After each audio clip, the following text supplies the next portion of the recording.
Right, the last of our modules for term 2, short one, dealing with the impact of technology. So let's go and have a look, because we know that technology, especially ICT, has impacted the globe on a massive, massive scale. So let's look at a few ways in which technology has had an impact on the global community. Well, we know that people can now communicate on a global scale like it wasn't possible before. We can work, do business, and competition can take place on a global scale as well. I mean, you see people are working, whether they're here, whether they're overseas. Some people are teaching in China or teaching English in China, but they're based here in South Africa. The flow of information is unfortunately difficult to control and restrict. And unfortunately, if you watch what's going on in the news, especially in America, you'll see that they are wanting to control that flow of information. Right? Telecommuting is possible. Computer fraud can also take place. So you can see the combination of positives and negatives in terms of the way technology has impacted the global community. Please, that term, information overload, you must know that term, right? That's just when there's way too much information. So in order to cope with it, you need to learn to read quickly and accurately. You need to learn to analyze and compare sources. Take a disciplined approach when dealing with the information. Limit the time you spend with it. Remove distractions. You can't work with this stuff and scroll through social media. It doesn't work. Filter your email into categories, especially with those of us who have like thousands of emails. Use search tools. Different features on your browser as well. There's a lot you can do. This is a typical question that comes up. Then social networking and the impact of ICT. Obviously, we know what social networking services are. They are free. They require users to register. They encourage people to join. They can make money by selling information about users or by selling targeted advertising. We see all these, I know, like Twitch and TikTok and these platforms, they have different ways in which they generate money as well. A simple one is, and one that's still used a lot, is Twitter, or as we now know it, X. This is a microblogging service, and it allows people to send messages to their followers. And each message, used to be called a tweet. And you can usually follow a specific topic by searching for the hashtag. So you'll often hear them say that this particular hashtag is trending on X. Right, Facebook, we know what Facebook is.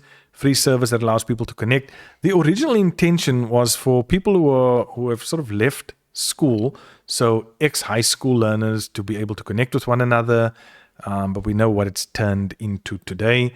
There are fan pages, businesses are using it, and it's also trying to become the default login provider for many websites and internet services. So with the birth of that, you also had the creation then of virtual communities. And this is where a group of people who gather online to share ideas and interests. So this is where you have your Facebook groups, your WhatsApp groups, Pinterest has Reddit, all of these different things. This is when a website is focused on serving the needs of people with a specific shared interest. It then creates a virtual community. And as I mentioned, WhatsApp groups, Pinterest, Facebook groups, all serve as online communities. Then another one that you need to know is crowdfunding. So remember, what are you trying to do? You are putting your idea out there online. You are putting your need out there online, and you are asking people to contribute towards you achieving that goal. Now, you can do that for a product. You can create a presentation, a business plan, all of this type of thing. Some people have even done it when it's come to their medical needs.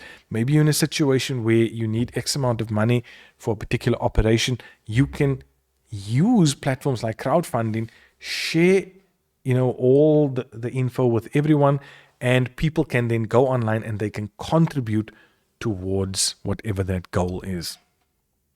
And then the last one that they mention is really Pinterest. And the reason for this is because Pinterest acts like a virtual public pinboard.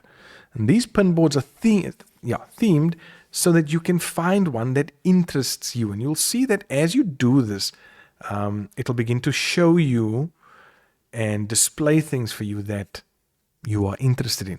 The same when you scroll through reels and stuff like that. The algorithm picks up what you are watching for, I think it's longer than a few seconds, and then it starts showing you content that's geared around that. Then we need to ask how technology can benefit or harm society. Well, in employment, we know that there are new entrepreneurial opportunities and jobs that's created by this sector, but there's always the job losses and unemployment that's caused because of the computer automation and outsourcing. Even in education, ICT improves access to information and resources. However, the higher education requirements still create a bit of a digital divide. Okay, remember that term, digital divide. Even with cultures and languages. Now, while people are better able to record and communicate things that reflect their own culture so that their culture can be preserved or shared with the world, which is absolutely beautiful, there is, unfortunately, the dilution of cultures towards a standard Western-dominated world culture, which occurs as people aspire to what seems to be new, modern, and exciting, while they ignore their own culture and language. We're finding a lot of this because we are so connected around the world. It seems everybody just wants to be part of that Western-dominated culture. And then individual connectedness. People are able to connect with others around the world. Beautiful.